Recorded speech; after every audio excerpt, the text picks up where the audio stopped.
voilà que Rabbi Houda, il sort de la maison. Et il voit deux hommes en train de jouer avec du pain. Et là, il se dit quoi? Les gens, ils sont tellement riches qu'ils dédaignent le pain. À ce moment-là, il y a un décret dans le ciel de faire descendre la famine dans le peuple.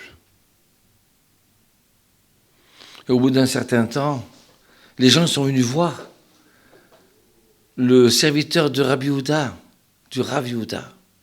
Ils ont dit, écoute, arrange-toi pour qu'il sorte et qu'il voie combien on souffre avec cette famine-là.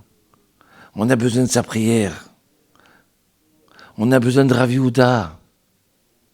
C'est trop dur. Il n'y a plus de pluie. On n'a plus rien à manger. Et voilà que Rav Yehuda, il sort de la maison. Et il voit un attroupement de gens. Il leur dit, qu'est-ce qui se passe? Il dit, non, bientôt ils vont vendre des dattes un peu abîmées, très abîmées même. C'est quoi? Un attroupement de gens qui se pressent pour acheter des dattes abîmées. Mais ça veut dire quoi? Mais ça veut dire qu'il y a la famine alors dans le pays.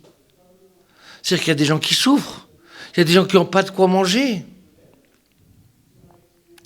Aïe, aïe, aïe, aïe, aïe. Rav Yehuda, il dit à son serviteur, Rav Kahana, enlève-moi les chaussures. Et voilà que Rav Kahana, qui est dans le marché, il lui enlève les chaussures à Rav Yehuda, en public. Il lui enlève une chaussure. À ce moment-là, il commence à pleuvoir. Et il pleut. Et la Rav Kahana, il lui enlève la deuxième chaussure. Et bien, juste avant qu'il enlève, il y a eu un ami qui arrive.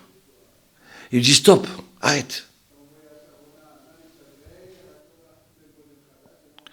Si jamais, Rav Kahana, tu lui enlèves la deuxième chaussure, Dieu il m'a dit qu'il va détruire le monde. Tu comprends?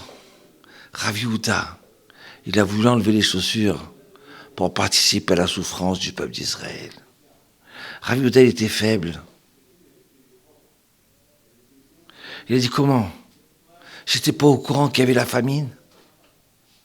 Je veux participer à la souffrance des Juifs qui souffrent dans le monde. Je veux prier pour eux.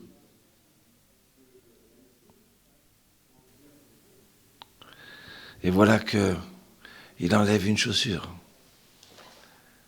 Et directement, juste quand il va prier Rav Yehuda, la pluie commence à tomber.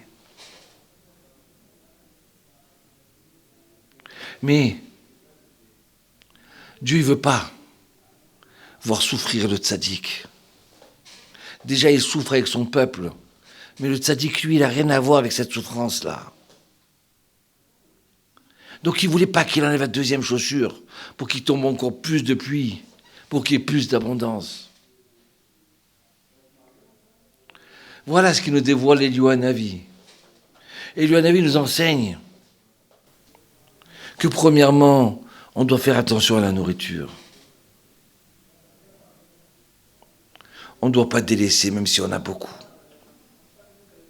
Et deuxièmement, Rav Yehuda, il est aimé dans le ciel.